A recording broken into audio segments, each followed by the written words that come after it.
अभिनंदन करता हूं। उनका नाम नहीं ले पाया था, क्षमा प्रार्थी हूं, तो मैं नहीं, उनका अभिनंदन करता हूं। धन्यवाद। ओम या मे धाम देव गणः पितरश्चोपासते तया मामद्य मेधियाग्ने मेधाविनं कुरु।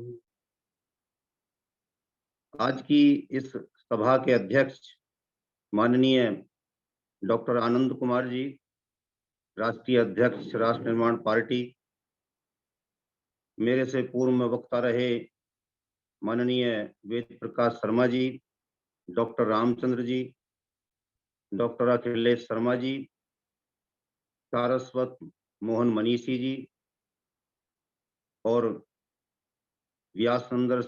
व्यासनंदन शास्त्री जी, डॉक्टर निशिथा विद्यालंकार जी,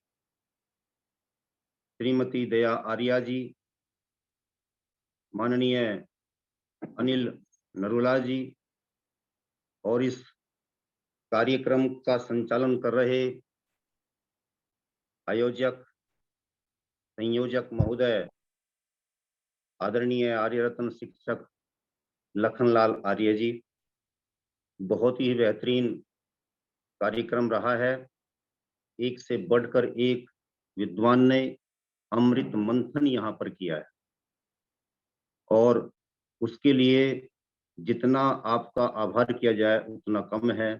अभिनंदनीय कार्य है और इस अभिनंदनीय कार्य से निकले हुए अमृत को हम कैसे निकाल करके एक गागर में रख लें, किस तरीके से उसका सदुपयोग कर लें, किस प्रकार से महर्षि के सपनों का भारत बनाने में सफल हो सकें, ये अब हमारे कार्य कौशल पर निर्भर करेगा। मैं कार्यक्रम में उपस्थित रहे 3 IPS इस दुर्लभ संयोग को भी बहुत ही उचित और उपयोगी मानता हूं। जब हमारे राजपुरुष इस प्रकार से एक मंच पर आएंगे, एक विचार के प्रति समर्पित होकर के आएंगे, तो निश्चय ही उसका राष्ट्र के हित में एक अच्छा निष्कर्ष निकलेगा और हम एक अच्छे उद्देश्य को प्राप्त कर सकेंगे। विराजमान त्रिमूर्ति मातृभूमि मातृशक्ति भी संग, लखन राज मंचन करें देख के मैं हूं दंग। वाह वाह वाह वाह वाह। दयानंद को ध्यान कर चलो वेद की ओर, अवश्य मिलेगा लक्ष्य भी होगी पावन घोर। वाह वाह। मेरा इस संबंध में एक ही कहना है। मैंने 2 पुस्तकें लिखी हैं इस संदर्भ में, वेद महर्षि दयानंद और भारतीय संविधान, और दूसरी मैंने लिखी है मनु और भारत की राज्य व्यवस्था। उसमें महर्षि दयानंद जी के इस सारे चिंतन को समाविष्ट किया गया है। तो मैंने उसमें एक निष्कर्ष के रूप में जो बात निकाली है, लोकतंत्र के लिए कहा जाता है कि यह जनता का जनता के द्वारा जनता के लिए शासन है। कुछ विद्वानों ने इसकी आलोचना करते हुए कहा कि यह मूर्खों का मूर्खों के द्वारा मूर्खों का शासन है। तो मैंने कहा कि यह लोकतंत्र ज्ञानियों का ज्ञानियों के लिए ज्ञानियों के द्वारा शासन। वाह वाह वाह। ये महर्षि दयानंद का सारे का निष्कर्ष है और इसी को वो क्रियान्वित करके देखना चाहते थे। इसी से भारत विश्व शक्ति बनेगा, विश्व गुरु बनेगा। देशभक्तों का देशभक्तों के लिए देशभक्तों के द्वारा शासन लोकतंत्र है, जिसमें गद्दारों को कहीं कोई स्थान नहीं होगा और जो गद्दारी कर रहा होगा, जो देश के विरोध में कहीं आ रहा होगा, जो देश के लिए कहीं ना कहीं से संकट बन रहा होगा, खतरा बन रहा होगा, उसका विनाश ऐसे लोकतंत्र का लक्ष्य होता है।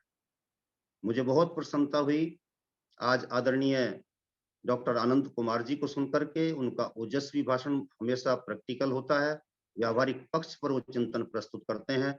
आज भी उन्होंने अपनी उसी शैली में, उसी ओजपूर्ण शैली में हमारे बीच विचार व्यक्त किए हैं और वो जिस लक्ष्य को लेकर के चल रहे हैं, हम सबका समर्थन और सहयोग उनके साथ में है। निश्चित रूप से हम उस लक्ष्य को प्राप्त कर सकेंगे जिसके लिए वह संघर्षशील है। हर एक व्यक्ति की अपनी अपनी गरिमा है, हर एक व्यक्ति अपने अपने महत्व के साथ अपने अपने स्थान से आपके साथ खड़ा हुआ है। आप लगिए और आर्यों का शासन आर्यों के लिए और आर्यों के द्वारा लोकतंत्र की परिभाषा गढ़ दीजिए। जिस दिन ये आर्यों का शासन आर्यों के लिए आर्यों के द्वारा हो जाएगा, उस दिन हम समझेंगे कि महर्षि दयानंद का सपना साकार हो गया। बस मैं क्योंकि आभार व्यक्त करना था तो मैं अंत में एक बात कहकर के वाणी को विराम देता हूं। सभा विशेष कुछ आज की, मन है भाव विभोर, अमृत मंथन हो रहा, छाया ओज सब ओर, छाया ओज सब ओर। इन्हीं सब शब्दों के साथ अपनी वाणी को विराम देता हूं। सभी के लिए बहुत बहुत धन्यवाद, और आभार। मैं सभी लोगों को बता दूं कि कम से कम 7-8 एपिसोड डॉक्टर राकेश कुमार जी के हो चुके होंगे, लेकिन आज पहली बार इस तरह का रूप सारस्वत मणि की तरह हमने पहली बार देखा है। और आज उन्होंने वास्तव में आखिरी में उन्होंने समा बांध दिया है। मैं प्रणाम करता हूं बड़े भाई श्री राकेश कुमार जी को। ये संगत का असर होता है। देखिए मनीषी जी क्या बैठे आज मंच पर कि आपने 7-8 एपिसोड आप हमारे यहाँ कर चुके हैं, लेकिन कभी इस तरह की शैली उन्होंने हमारे बीच बयान नहीं की। और आज सारस्वत मोहन मनीषी जी की उपस्थिति में आपने काव्य के द्वारा जो चंद लाइनें हम लोगों के बीच में रखी, निश्चित रूप से आप वंदनीय हैं। और ईश्वर की कृपा कि हमारे ज्ञानंद अवाना जी के पीठ में दर्द भी था, लेकिन इसके बावजूद भी वो लेटे लेटे लगातार कार्यक्रम को सुन रहे हैं। हमारे वेद प्रकाश शर्मा जी बहुत व्यस्त रहते हैं, हमारे तीनों IPS अधिकारी, लेकिन इसके बावजूद भी महर्षि दयानंद के 139वें निर्माण दिवस की पूर्व संध्या पर डॉक्टर सारस्वत मोहन मणि जी जब हमारी बात हुई तो एक हमें डॉक्टर निष्ठा विद्यालंकार जी ने विषय दिया, तो मनीष जी से हमारी बात हुई तो मनीष जी ने जब हमें विषय दिया तो वहीं पर हम स्थिर हो गए। और उनका जो विषय था वर्तमान संदर्भ के रूप में बहुत अच्छा प्रासंगिक विषय रहा। और मैं उनको प्रणाम करता हूँ। इसी प्रकार से हमें विषय देते रहे ताकि आपका एक छोटा अनुज उस वक्त कार्य करता रहे। और महर्षि दयानंद सरस्वती के ऋण से कभी ऋण तो नहीं हो सकते हैं, क्योंकि जब सतपाल जो हमारे पूर्व वर्तमान सांसद हैं शाश्वती कहते हैं, तब उन्होंने हमें उज्जैन महू में लाइन सुना था और दिल्ली में निर्माण दिवस के अवसर पर ही सुना था दिल्ली में कि सूर्य सोने चल दिया लेकिन सितारों को जगाकर एक दीपक बुझ गया लाखों चिरागों को जगा।